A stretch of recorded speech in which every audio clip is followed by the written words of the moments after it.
sommes debout. Nous pouvons lire directement le verset 20.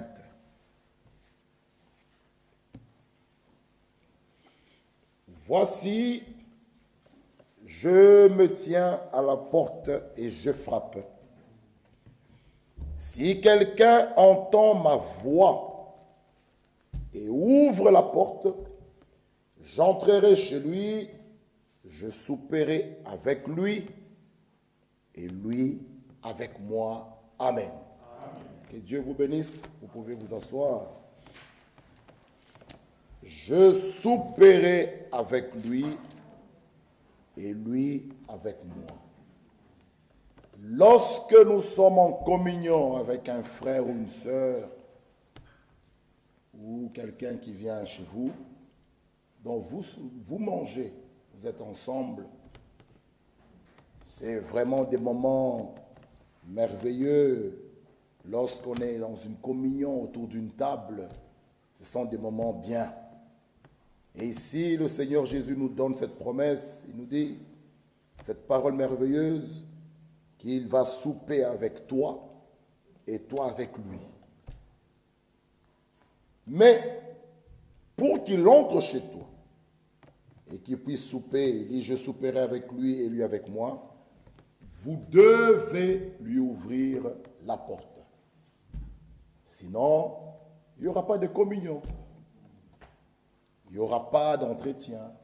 Il n'y aura pas de dialogue. Pour qu'il entre chez vous et qu'il puisse souper avec vous, vous devez lui ouvrir la porte.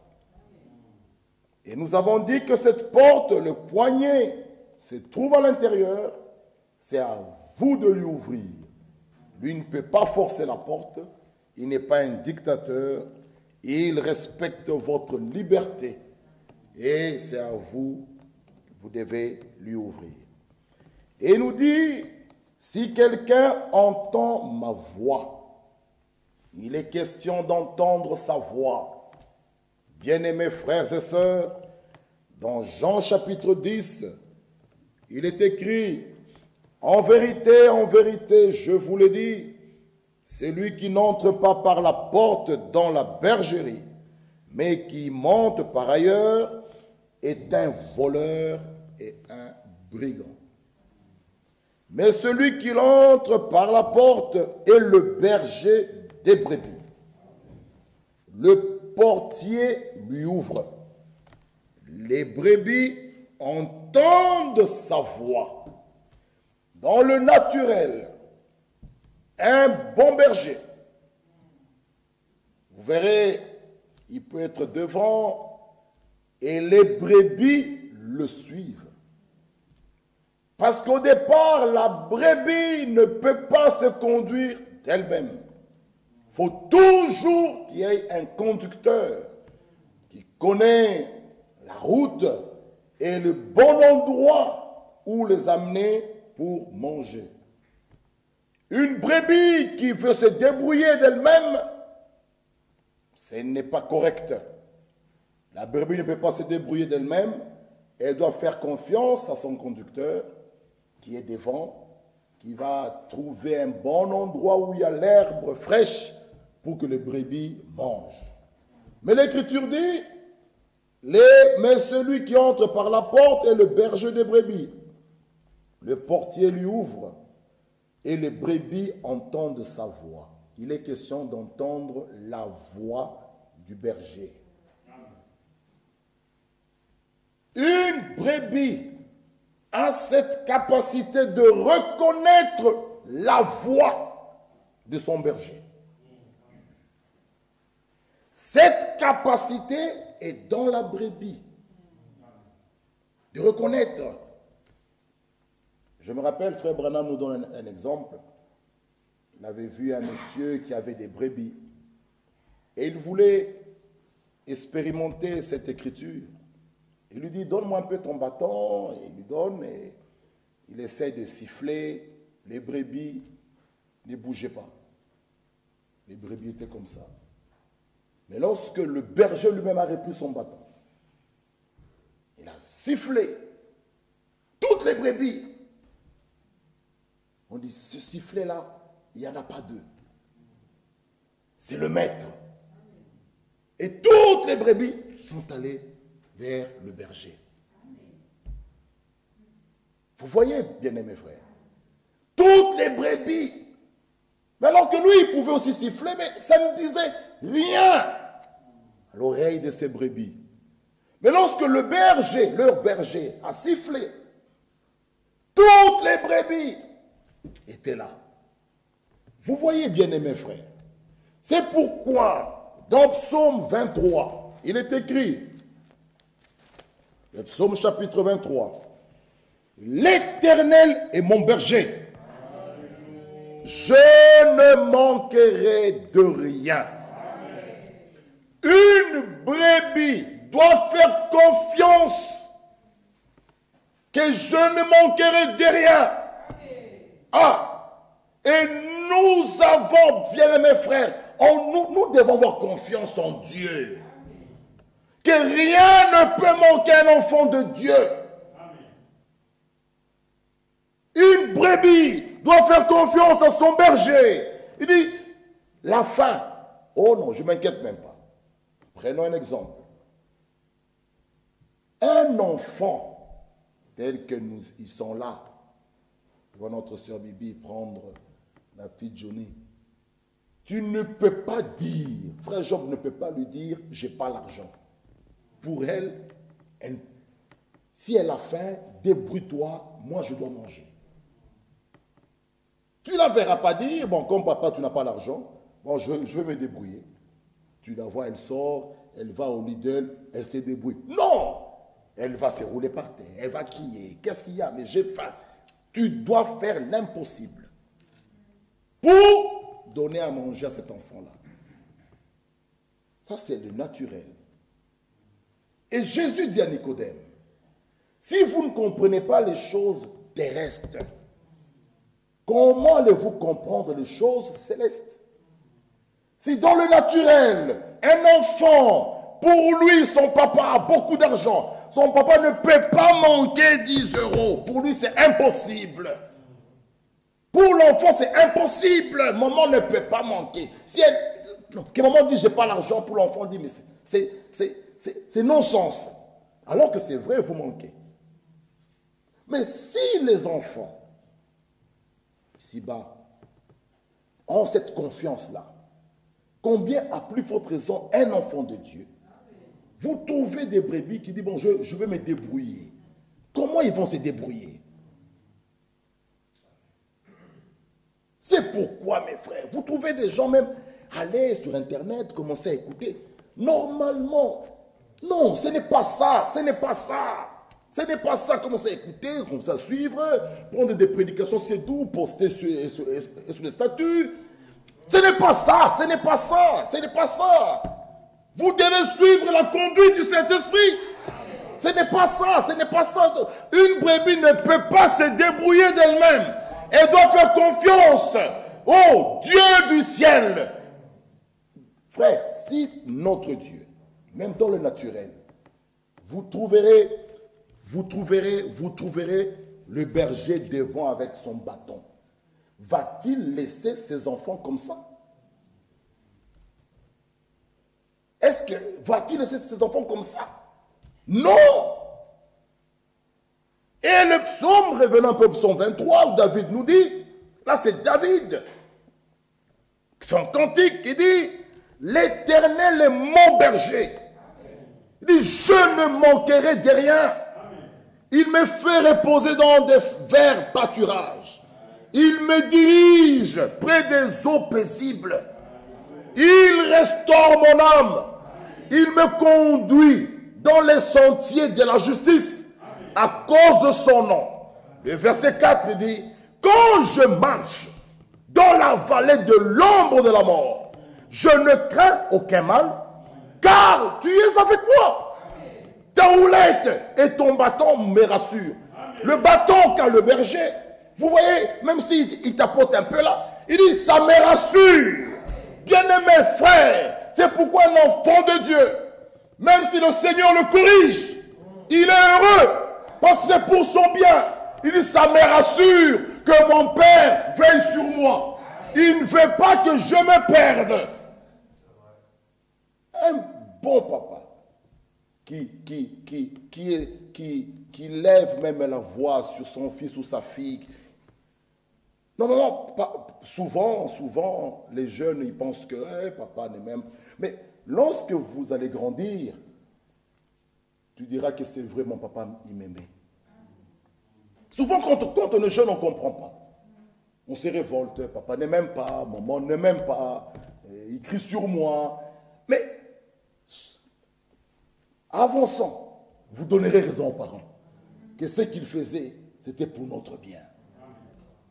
Alors, un enfant de Dieu, c'est pourquoi la nouvelle naissance est très importante. Lorsque tu es né de nouveau, enfant de Dieu, en tout cas, même si l'Éternel lève sa main sur toi, tu diras, Seigneur, tu m'aimes. Tu ne veux pas que je me perde. C'est pourquoi chaque fois tu me remets sur le chemin.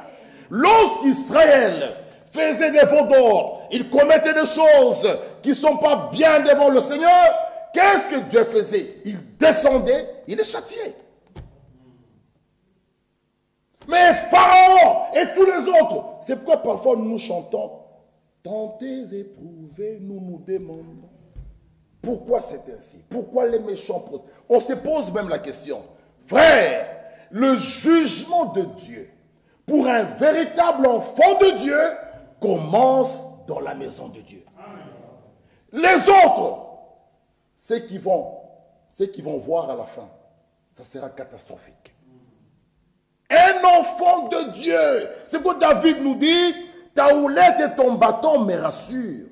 Tu dresses devant moi une table en face de mes adversaires. Tu induis ma tête, ma coupe déborde.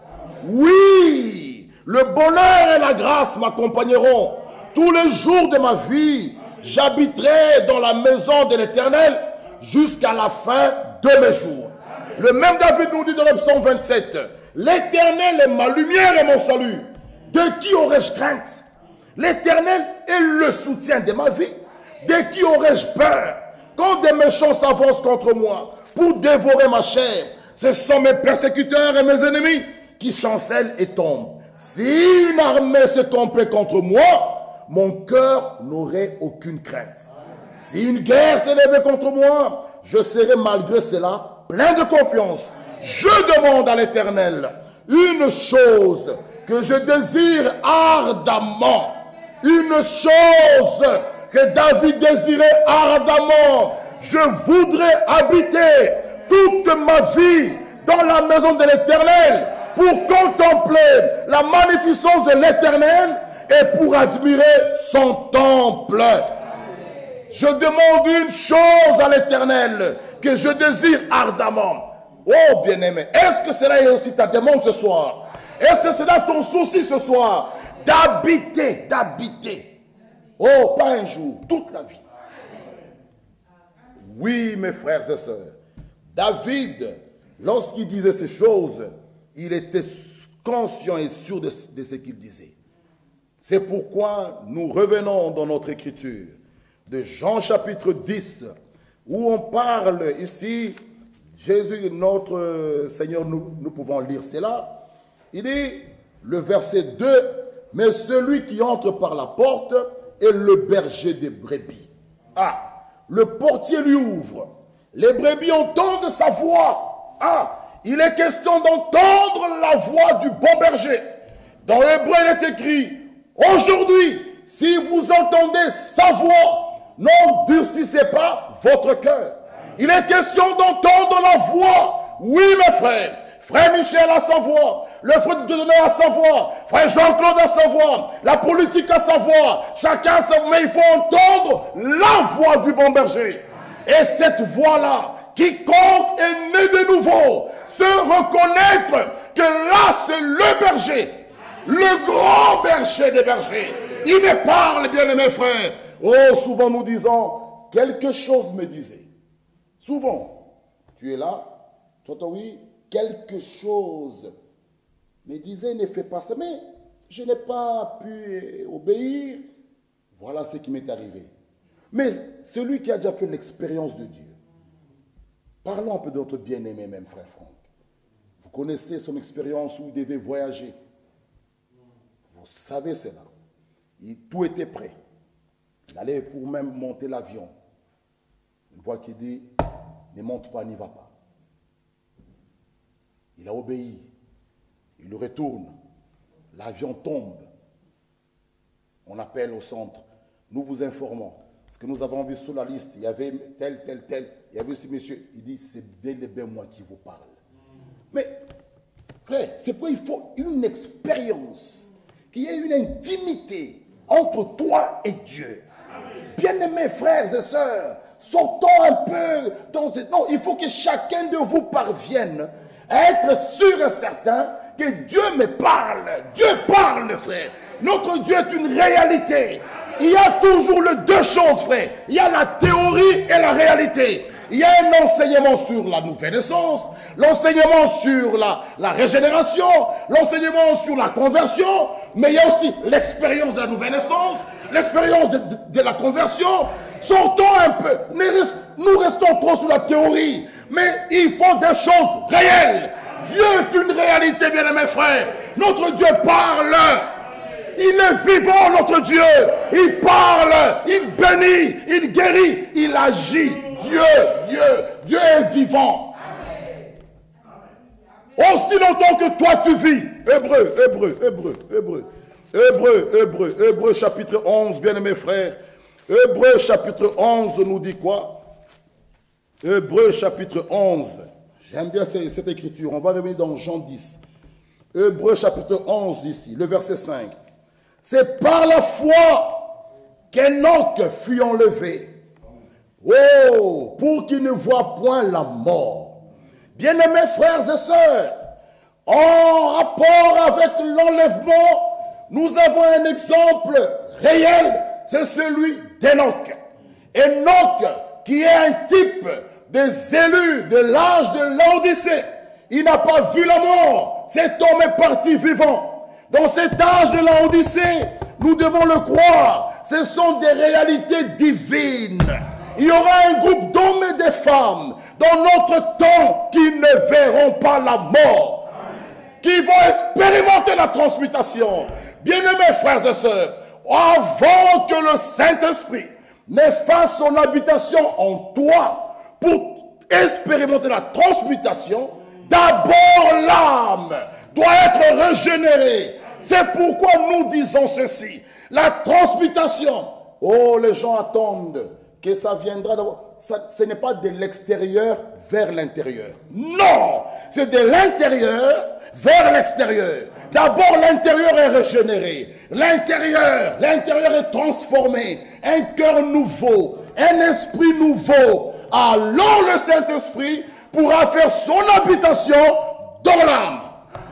Alors, bien-aimés frères, Enoch est le type des élus de notre temps.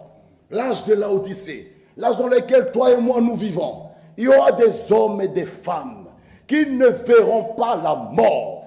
Cela est une réalité. Nous étions avec notre frère Cuir à Liège. Nous étions en train d'enterrer la femme de notre frère Frédéric. On regardait, il y avait des cimetières là. Il y avait des gens là morts. On a enterré là. On a enterré. J'ai dit à mon frère Cuir, regarde cette affaire ici. Cet homme-là ou cette femme, on l'a enterré il y a 10 ans ou bien il y a 7 ans. Mais la personne est déjà détruite. La personne a déjà vu la corruption.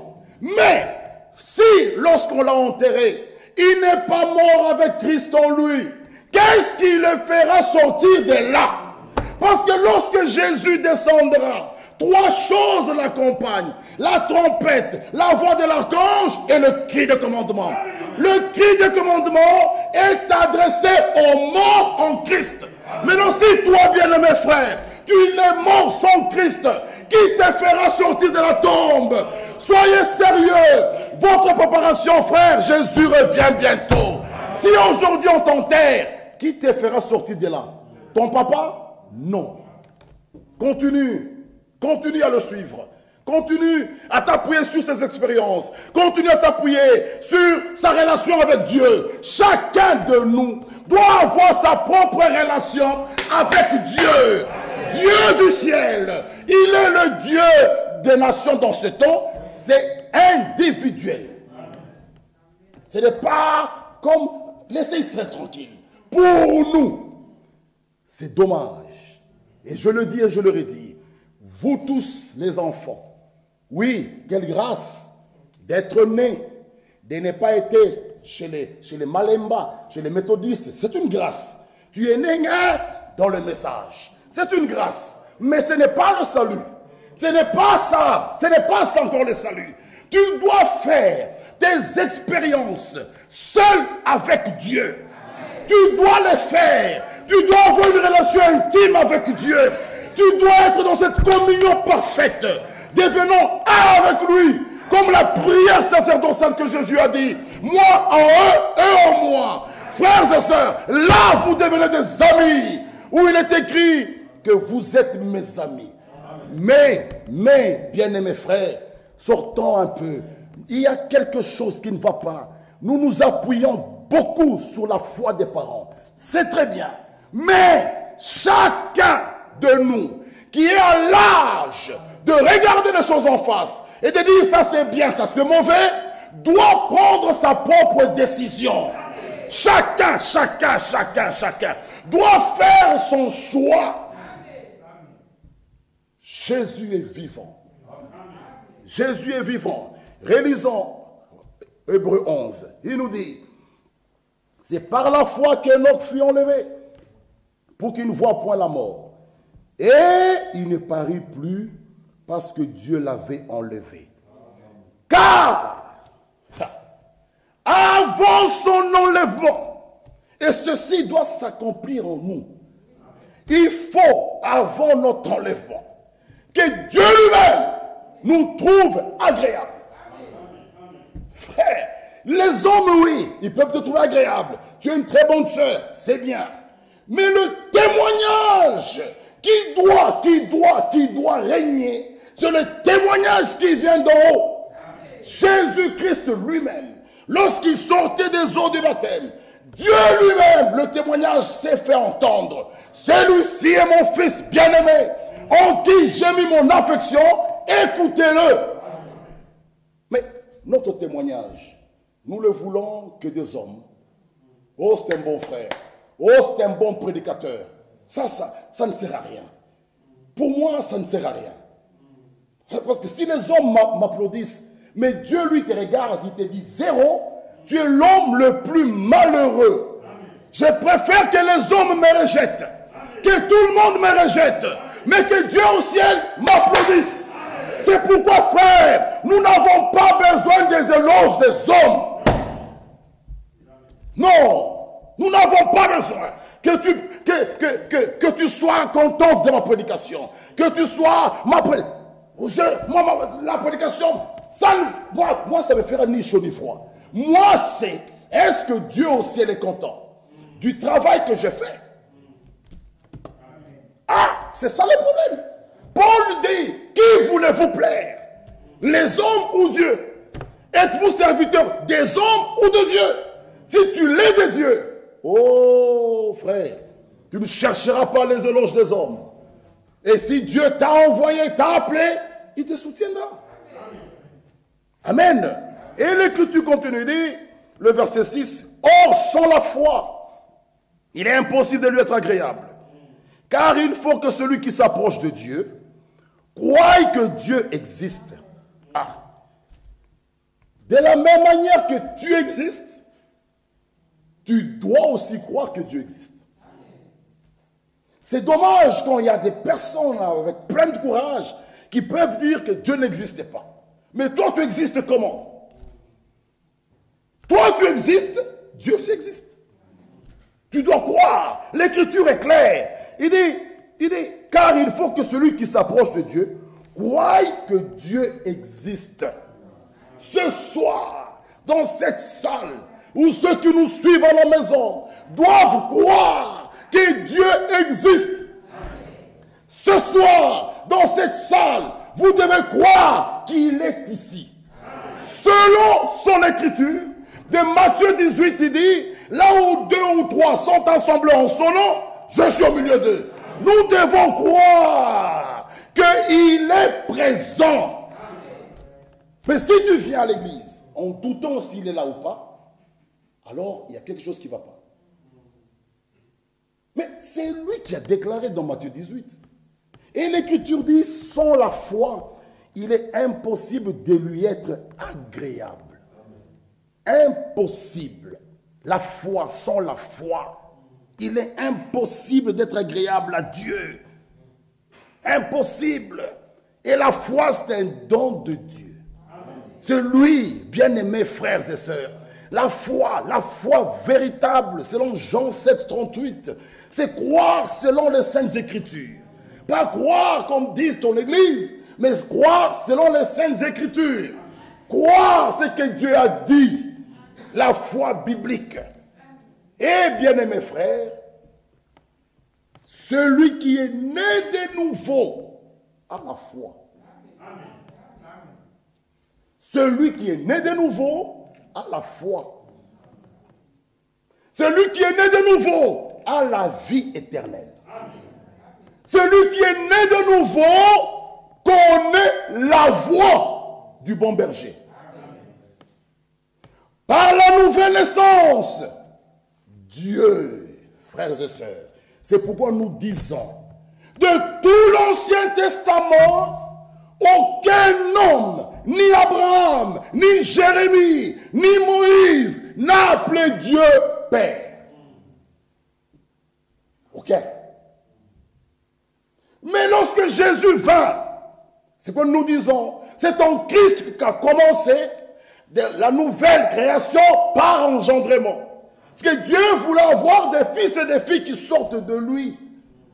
Et c'est pour Jésus, lorsqu'il vint, lui pouvait nous dire dans Matthieu 6, voici comment vous devez prier. Notre Père qui est aux cieux. Abraham n'a jamais prié comme cela. Ni Moïse, notre Père.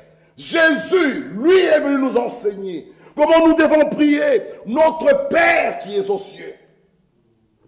C'est pourquoi la nouvelle naissance est obligatoire.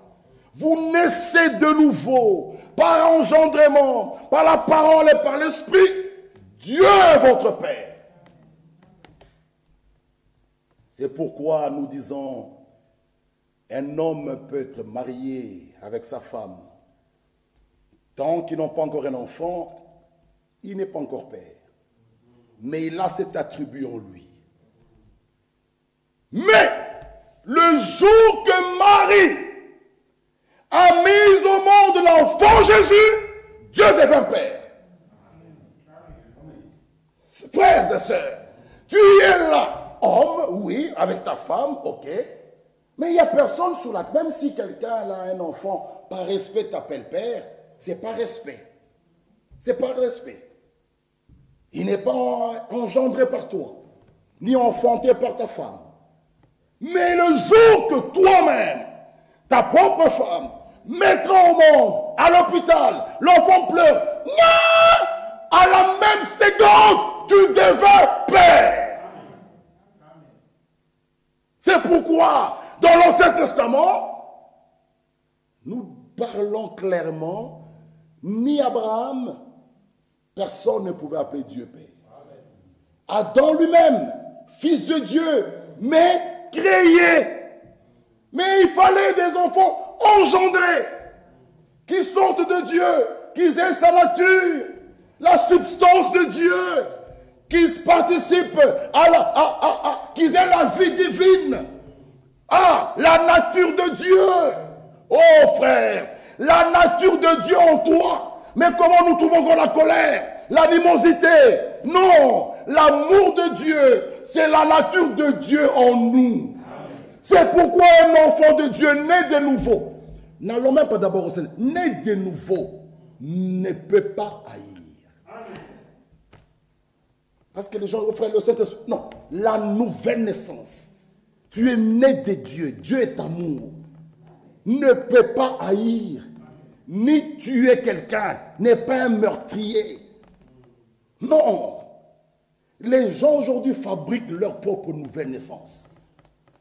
Es-tu né de nouveau? Oui, frère. Comment le sais-tu? Je ne vole pas, frère. Je ne fume pas. Je ne mens pas. Je ne commets pas d'adultère. Je suis né de nouveau. Ah bon? C'est tout. Ok, ça va. Mais vous trouvez un frère. Frère, j'ai du mal à pardonner. Mais frère, tu es né de nouveau. Bon, frère, je suis aussi un humain. Donc, j'ai du mal à pardonner, frère. Et je ne pardonnerai jamais, jusqu'à ma mort. Mais frère, tu nous as dit que tu es né de nouveau. Mais frère, je suis humain. Mais si tu es né de nouveau, tu es mort. Tu es un homme nouveau. L'inimitié n'y est plus. L'inimitié est ôtée. C'est ta propre nouvelle naissance. Parce que tu ne voles pas. Oh, le jeune homme riche, bon maître, que dois-je faire pour avoir la vie éternelle? Jésus lui dit, observe les commandements. Il dit, mais dès ma jeunesse, je l'ai observé. Mais je n'ai pas la vie éternelle. Jésus dit, il te manque une chose. Oui, mais lui, il pensait, frère, la bonne manière de vivre, c'est bien. Mais il y a des gens qui vivent très bien sur cette terre, mais qui n'ont pas la vie éternelle. Ils iront en enfer s'ils ne croient pas au Seigneur et Sauveur. Que diras-tu de ce jeune homme, le voleur à la croix? Quelle église est-ce qu'il fréquentait? Il était un bandit que tous les hommes ont insulté, ont crié sur lui. Il se trouve à la croix. Les gens pouvaient dire, bien fait pour lui, tout droit en enfer. Voleur, tu nous as fait souffrir. Mais il était dans le plan. Il arrive là à la croix. Il tourne le regard. Il voit Jésus. Ses écailles tombent. Il dit, c'est celui-ci qui sauve. Il dit, Seigneur, souviens-toi de moi quand tu viendras. Il dit, pas quand je viendrai. Aujourd'hui, tu seras avec moi au paradis. Frères et sœurs, c'est pourquoi le salut, c'est dans l'homme Jésus. Tu peux fréquenter l'église que tu dis que c'est la meilleure des meilleures. Mais si tu ne crois pas, c'est triste. Le salut, c'est dans l'homme Jésus. C'est pourquoi la croix, Paul dit, je n'ai rien d'autre à savoir parmi vous. Si ce n'est Jésus-Christ, Jésus-Christ crucifié. Mes frères et sœurs, allons vers la fin. L'Écriture nous dit dans Jean 10, mes brebis entendent ma voix. Il appelle par leur nom les brebis qui lui appartiennent. Dans Psaume 100, il est écrit, nous lui appartenons. Nous n'appartenons pas à une église. Nous lui appartenons. Frère, soyez heureux, ma soeur, sois heureuse. Tu appartiens à Dieu. Ah, quelle grâce dans ce temps de la fin où le monde est dans l'agitation. Mais nous lui appartenons. Nous sommes dans son plan. Dieu du ciel, avant de faire quelque chose, il nous regarde d'abord nous. Il dit non, ils sont encore là. Avant que Sodome ne soit brûlé, il fallait que l'autre sorte. Amen. Ah. Et écoutez ceci. Noé devait être dans l'arche. Après le déluge pourrait tomber. L'autre devait sortir. Et l'autre, lorsque les anges lui donnent le message, parce que l'écriture, il y a une écriture que j'avais lue avec vous, les anges l'ont pris par la main, ils l'ont levé. Et vous pouvez mal comprendre cette écriture et dire, frère, on a contraint l'autre ici. On l'a tiré des forces. Non. Avant que les anges ne tirent l'autre, ils lui ont donné le message à l'autre. L'autre a cru ce message. Il est allé à son tour prêcher à ses gendres. Il dit, sortons. Sortons. Ah, mais l'autre, il commence un peu à tournoyer. C'est comme si vous disiez ce soir à ta femme, allons à l'église. Ok, on vient papa. Mais vous voyez, la fille tourne, je pars, viens, on part. C'est pas que je l'ai contraint. Au départ, elle a déjà accepté. avec joie. Alors moi, je pars l'aider pour qu'on ne soit pas en retard. Mais au départ, avec joie, il a dit oui. Amen. L'autre avait accepté avec joie ce message. Il est allé l'apporter à ses gendres. Mais il commençait à tournoyer, tournoyer. Mais Sodome ne pouvait pas être frappé. L'autre était là. Bien-aimés frères, avant que la grande colère de Dieu ne tombe sur la terre, d'abord les élus doivent quitter. Amen. Quelle grâce! Alors quand on peut entendre que la marque de la bête, ça ne nous concerne pas les élus. C'est après l'enlèvement. Frère, quel privilège nous avons dans ce temps de la fin. Les élus ne verront pas la grande tribulation. Merci Seigneur. Nous sommes, frères, dans sa main. Croyez ces choses, frère. Ouvre-lui la porte. Qu'il entre. Il soupera avec toi. Toi avec lui. Tu t'assieras sur son trône, frère. Quel privilège dans cet âge de la Odyssée. Où le monde est corrompu. Les gens changent. Les hommes prennent des hommes. Les femmes prennent des femmes. Mais toi, tu es connu de Dieu. Avant qu'il frappe, il regarde. Ah non. C'est pourquoi. Lisons un peu 2 Pierre. 2 Pierre. 2 Pierre. 2 Pierre, frère. 2 Pierre. 2 Pierre. Chapitre 3. 2 Pierre, chapitre 3 nous dit quoi? 2 Pierre 3 nous dit. Regardez. 2 Pierre 3, le verset 4. Regardez les moqueurs. Non, 2 Pierre 3, verset 3. Sachez avant tout que dans les derniers jours, il viendra des moqueurs avec leur raillerie et marchant selon leur propre convoitise. Maintenant, qu'est-ce que ces moqueurs-là disent? Ils disent, les moqueurs, où est la promesse de son avènement? Depuis que les pères sont morts, tout demeure comme dès le commencement de la création. 5, ces moqueurs-là, ils veulent ignorer en effet que des cieux existèrent autrefois par la parole de Dieu, ainsi qu'une terre tirée de l'eau et formée au moyen de l'eau. Vous voyez les moqueurs, comment ils se moquent. Maintenant, regardez le verset 9, qui est la réponse des croyants aux moqueurs. Le verset 9. Le Seigneur, ne vous moquez pas. Où est l'avènement du Seigneur? Où est l'avènement? Ne vous moquez pas. Les croyants répondent, le Seigneur ne tarde pas dans l'accomplissement de la promesse. Comme quelques-uns, comme ces moqueurs-là, le croient. Mais le Seigneur, il use de patience envers nous. Pourquoi? Il ne veut pas la mort d'un pécheur. C'est pour ce soir, il t'attend, ma soeur. Prends la décision. Ça, c'est la réponse des croyants au moqueur. Il dit, ne vous moquez pas. Ne vous moquez pas. Il use de patience envers, frère, envers vous, ne voulons pas qu'aucun périsse, mais voulons que tous arrivent à la repentance. Il dit non, il ne veut pas la mort, il vous attend. Ne vous moquez pas. Pierre, il répondit non, il a de la patience envers vous. Il ne veut pas la mort d'un pécheur. Bien-aimés frères et sœurs, c'est pourquoi nous disons ce soir, lisons le verset 15. Croyez que la patience de notre Seigneur est votre salut. Pierre continue à parler, dit, ne vous moquez pas, sa patience. Parfois, nous posons des questions, mais les gens font des bêtises comme ça. Mais que Dieu vienne détruire tout. Qu'il détruise seulement tout. J'ai beaucoup aimé notre bien-aimé frère Franck, qui dit, si le Seigneur aurait venir en son droit, où serons-nous? Moi, je suis né en 75. Donc, moi, j'allais être. Sa patience a dit non, je ne viens pas. J'attends mon fils Ilonga. J'attends John. J'attends Nathalie.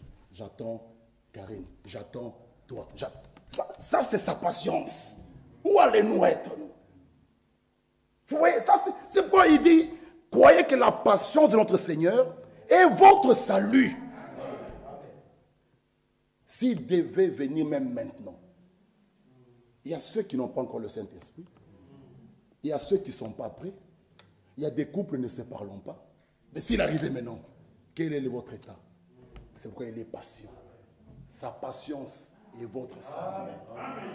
Frère, voilà pourquoi il s'est mis à la porte, il est en train de frapper. Ouvre-moi, que je ne sois ton sauveur et ton Seigneur. Que je t'apporte la paix, que je t'apporte la joie. Frère, allons vers la fin. Revenons dans Jean 10. Le potier lui ouvre. Les brebis entendent sa voix. Il appelle par leur nom les brebis qui lui appartiennent et il les conduit dehors. Lorsqu'il fait sortir toutes ses propres brebis, ses propres, pas les brebis d'une autre, non, non, ses propres brebis, il marche devant elles. Parce qu'une brebis ne peut pas se conduire, il ne connaît pas le chemin. Il a dit dans Jean 14, je suis le chemin, la vérité et la vie. Ah, une brebis, bon, moi je vais... Non, non, non, non, non, non. Lui, il est devant, il est devant. Le berger est là devant, comme nous lisons ici. Il marche devant elle et les brebis le suivent. Pourquoi? Parce qu'elles connaissent sa voix. Elles ne suivront point un étranger, mais elles fuiront loin de lui, parce qu'elles ne connaissent pas la voix des étrangers. Mais, nous l'avons dit le mardi, il se peut que tu sois un côté, mais étant brebis du Seigneur, étant enfant de Dieu, avant l'enlèvement, tu sortiras de là. Ça, c'est la sécurité des croyants. C'est comme l'aiglon que nous avons parlé de l'aiglon. Dans la basse-cour, en train de manger n'importe quoi avec les poussins et les poules. Mais lorsque l'aiglon a entendu le cri de la maman aigle, ça grondait dans le cœur. Il dit, ce cri me dit quelque chose. Frère, quelle grâce! Nous étions de l'autre côté, en train de faire n'importe quoi. Mais lorsque nous avons entendu la vraie parole, nous n'avons pas résisté. Chacun a un témoignage. Et vous voyez, parfois c'est même bien un jour, on peut se trouver là, chacun peut même donner son témoignage. Comment est-ce que je rencontrais le Seigneur? Ça doit être quelque chose que jamais tu ne peux pas oublier. Même si c'est tes parents qui t'ont amené ici, mais le jour que tu as eu la vraie expérience, tu n'oublieras jamais. Souvenez-vous de toutes ces personnes que la femme au puits les a appelées. Quand ces personnes sont arrivées, ils ont dit, merci de nous avoir appelés. Mais si nous avons cru, parce que nos oreilles ont entendu. C'est merveilleux. C'est pourquoi, mes frères, avant de terminer, revenons dans Apocalypse 3. Nous avons lu Apocalypse 3 qui nous parle. Je me tiens à la porte et je frappe. Si quelqu'un entend ma voix et ouvre la porte, nous avons montré clairement qu'un enfant de Dieu né de nouveau a cette capacité-là. De dire, le Seigneur m'a parlé. Hébreu nous dit, aujourd'hui, si vous entendez sa voix, il est question d'entendre sa voix. Frère, implorez la grâce de Dieu pour qu'il te donne cette capacité, parce que notre capacité vient de lui. C'est lui qui nous rend capables. Tu peux dire que oui, nous chantons, j'entends ta douce voix. Mais comment tu entends cette douce voix? Comment tu sais distinguer ça? Que Dieu nous aide. On en parle. Comment savoir que là, c'est lui qui me parle? Oh, une voix m'a parlé. Ok, qu'est-ce que la voix t'a dit? Quitte l'assemblée. Oui, ok. Après, tu fais quoi? Non, la voix me dit, reste ici, lis les brochures et lis la Bible et prie. Ah, la voix va venir contredire la Bible. Parce que Romains 10 est clair. Un exemple, la foi vient de ce qu'on entend, pas de la lecture. Mais la voix te dit quitte, lis et prie. Et tu as la foi. Mais la foi vient de ce qu'on entend. La même Bible dit, n'abandonnez pas votre assemblée. Mais toi, une voix te dit. Parfois, il y a des personnes très courageuses. Frère, j'ai vu une soeur là, frère, une voix me dit de sortir. Et tu sais quoi? J'ai des visions et Dieu me parle. Je dis, ma soeur, arrêtons seulement. On ne peut pas. Comment la voix t'écarte de Dieu et le même Dieu continue à te parler? Alors, je ne comprends plus rien. Toute expérience qui contredit la parole de Dieu. Écoutez d'abord ceci. Étroite est la porte. Paragraphe 136. Mais mettez-vous en règle avec Dieu. Maintenant écoutez. Si votre cœur ne bat pas à l'unisson avec cette Bible, alors il y a quelque chose qui ne va pas. Donc votre cœur doit battre en accord avec la Bible.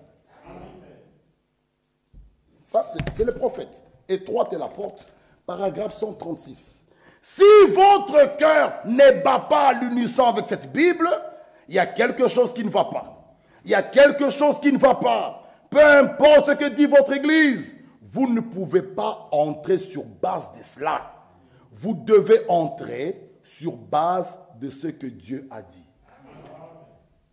Et ce que Dieu a dit, nous trouvons ça même. Donc, frère, s'il vous plaît, non, une voix. Non! Lorsque lui vous parle, parce qu'il dit, si vous entendez sa voix, le Saint-Esprit parle. Mais il ne peut pas vous éloigner de la Bible. Parce que c'est lui qui a écrit la Bible.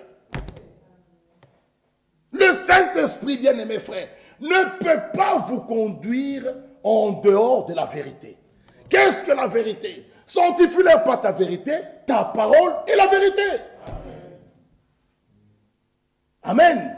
Alors il dit, si vous entendez sa voix, quelqu'un entend ma voix, il ouvre la porte, j'entrerai.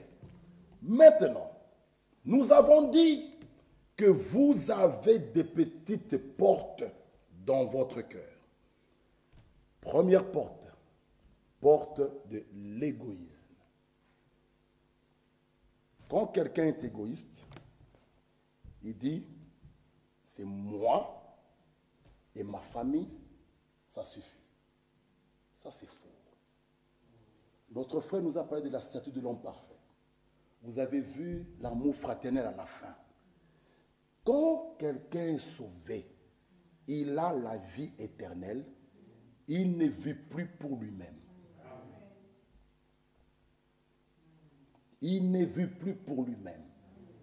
Donc, laissez Jésus entrer dans cette petite porte-là, ôtez l'égoïsme, parce qu'il est écrit dans 1 Timothée, dans les derniers temps, les gens seront égoïstes, qu'ils puissent ôter cela. Sinon, il ne peut pas être Seigneur. Sauveur, il est sauveur. Mais pour qu'il soit Seigneur, il doit régner dans toutes les chambres.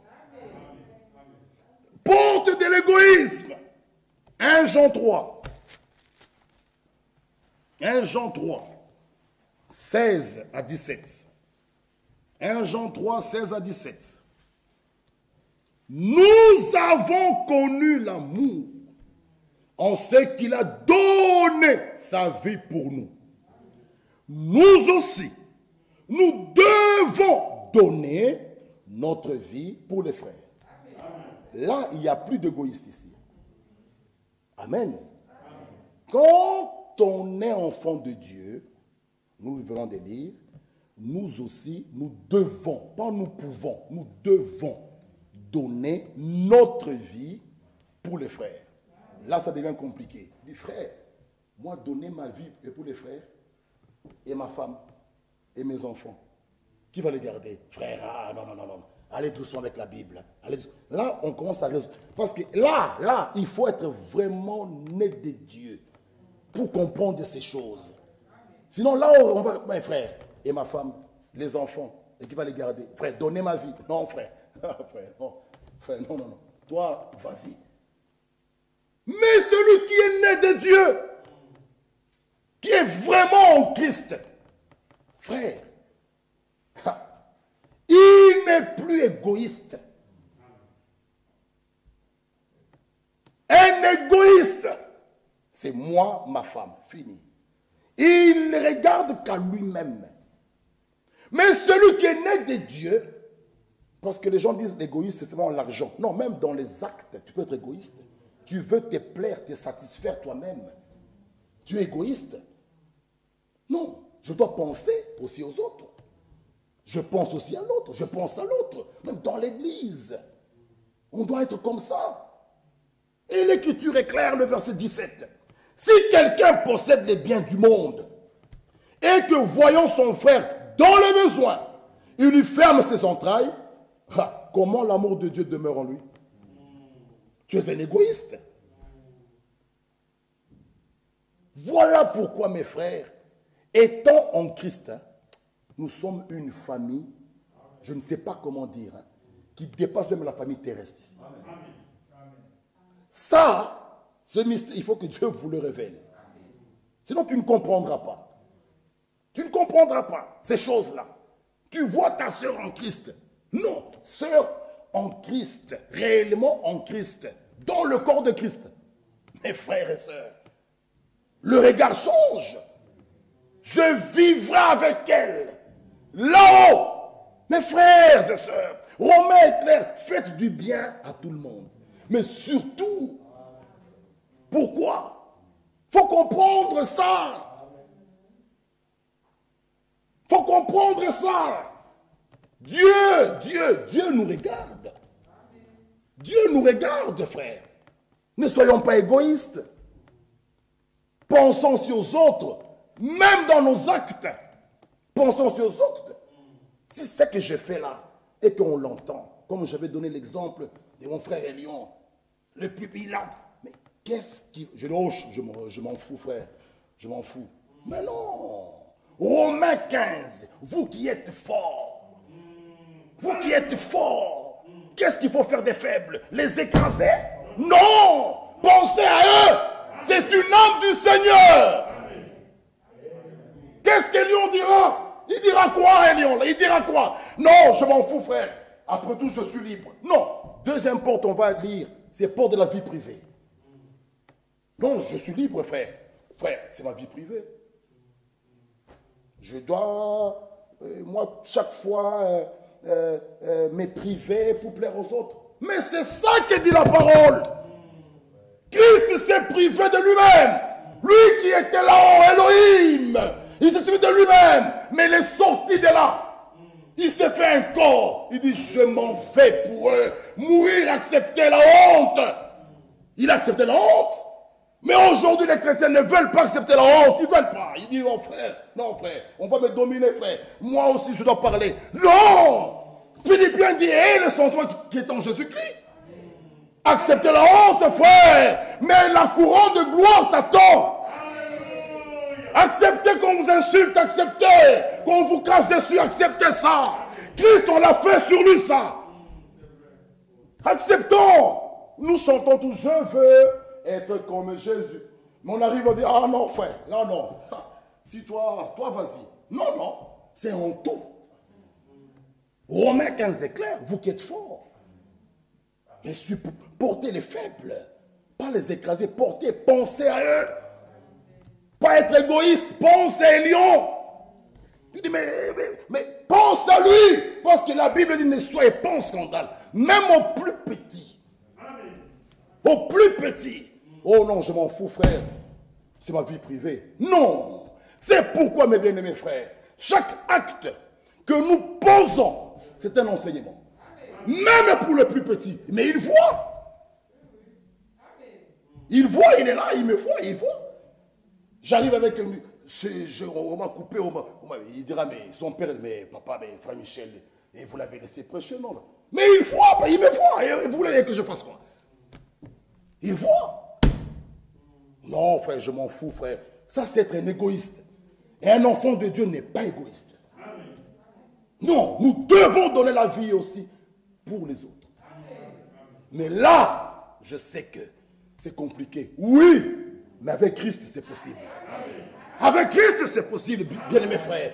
Ne nous arrêtons pas souvent toujours, frère. L'homme, Job dit, qu'est-ce qu'il y a eu d'homme bon? Oh, oui, il n'y a pas. Mais avec Christ, c'est possible. Avec Christ, son évangile nous rend purs. Son évangile nous rend saints. Son évangile nous accorde la force, la capacité de vivre la parole, de la mettre en pratique. L'évangile de Christ, le message du salut, contient une puissance, frère, pour nous transformer. C'est ça le but de la parole. Et la porte, excusez-moi, porte de vie privée. Philippiens. Donnez-moi 10 minutes, Seigneur. Excusez-moi. Philippiens. Philippiens 3. Porte de la vie privée. Là, c'est un problème avec beaucoup de gens. Frère, c'est ma vie privée. Oh Seigneur Jésus, touche toutes les portes, mais pas la porte de la vie privée. Oh, il ne sera pas Seigneur. Il ne pourra pas l'être Seigneur. Pour qu'il soit ton Seigneur, oui, il doit régner, avoir accès à toutes les portes. Ah, alors là, tu es candidat au baptême du Saint-Esprit. Porte de la vie privée. Écoutez un peu Philippiens. Paul nous dit, au reste, mes frères, réjouissez-vous dans le Seigneur. Je ne lasse point de vous écrire les mêmes choses. Pour vous, cela est salutaire. Prenez garde aux chiens, prenez garde aux mauvais ouvriers, prenez garde aux faux circoncis. Car les circoncis, c'est nous, qui rendons à Dieu notre culte par l'Esprit de Dieu, qui nous glorifions en Jésus-Christ et qui ne mettons point notre confiance en la chair. Regardez, moi aussi cependant, j'aurais sujet de mettre ma confiance en la chair. Si quelqu'un croit pouvoir se confier en la chair, je le puis bien davantage. Moi, circoncis, le 8e jour, de la race d'Israël, de la tribu de Benjamin, hébreu, né d'hébreu, quant à la loi, pharisien, quant aux zèles, persécuteurs de l'Église, irréprochable à l'égard de la justice de la loi. Mais ces choses qu'ils considéraient, frère, aujourd'hui, les gens, frère, c'est ma vie privée, frère. Mais non, non. Un enfant de Dieu n'a pas de vie privée. Amen. Frère, non, frère, c'est ma vie privée, n'y entrez pas. Non. La Bible nous exhorte, veillez les uns sur les autres. Amen. Et moi, frère, et nous nous servons de garde-fous. Ouais, non, frère, ne parle pas de ma vie privée. Non. Paul nous dit, quant à ces choses qui étaient pour moi des gains, je les ai regardées comme une perte à cause de Christ. Et même je regarde toutes ces choses comme une perte à cause de l'excellence de la connaissance de Jésus-Christ, mon Seigneur, pour lesquels j'ai renoncé à tout. C'est là le problème. Les gens aujourd'hui ne veulent pas renoncer. Ils ne veulent pas. C'est ici le problème. Les gens ne veulent pas renoncer. Non. Que Dieu nous aide. Amen. Pour terminer, la porte de vos yeux. La porte des yeux est dans le cœur. Éphésiens 1,18, allez lire chez vous. Que le Dieu de grâce et de toute sagesse illumine les yeux de vos cœurs. Oh, tu peux dire que je regarde, je vois. Oh non. Jésus dit à Nicodème dans Jean 3,3, si tu es né d'eau et d'esprit, tu ne peux voir le royaume de Dieu. Voir avec quoi? Faut avec le cœur. Tu ne peux pas comprendre les choses d'en haut. C'est que la nouvelle naissance est capitale. Là, tu comprendras les choses d'en haut et tu sauras capter la voix de Dieu. La porte de vos yeux. Souvenez-vous de ces deux disciples d'Emmaüs. À la fin, leurs yeux s'ouvrirent. Quand? Lorsque Josué a rompu les pains. Il dit, ah! Et il a disparu. Mais ils étaient avec lui. avec ses yeux, ils ne l'ont pas reconnu. Vous voyez, ils ont fait route. Ils ont même dit, reste avec nous. Les paroles que tu nous dis, ça nous fait du bien. Mais lorsqu'il a rompu les pas, les vrais yeux maintenant s'ouvrent. Il dit, mais c'était lui. Il a disparu. Il dit, ah, lorsqu'il nous parlait, nos cœurs nébulotypes, ils ont maintenant compris. Mais là, il a disparu. Il nous faut qu'il nous ouvre les yeux du cœur. Bien-aimés frères, l'autre porte, c'est la porte de l'orgueil. Je vais m'arrêter là. Les autres dieux voulons dimanche. La porte de l'orgueil, c'est la porte du diable. Lui-même, Lucifer, était très orgueilleux. Et quand on est orgueilleux, l'orgueil, quand on est orgueilleux, on pense qu'on est meilleur plus que les autres. On pense qu'on dépasse tout le monde. On pense qu'on est mieux que les autres. Ça, c'est l'orgueil. Or, si Christ est ton Seigneur, et si Christ est en toi, tu regarderas ta sœur, nous sommes tous de la même classe. Que Dieu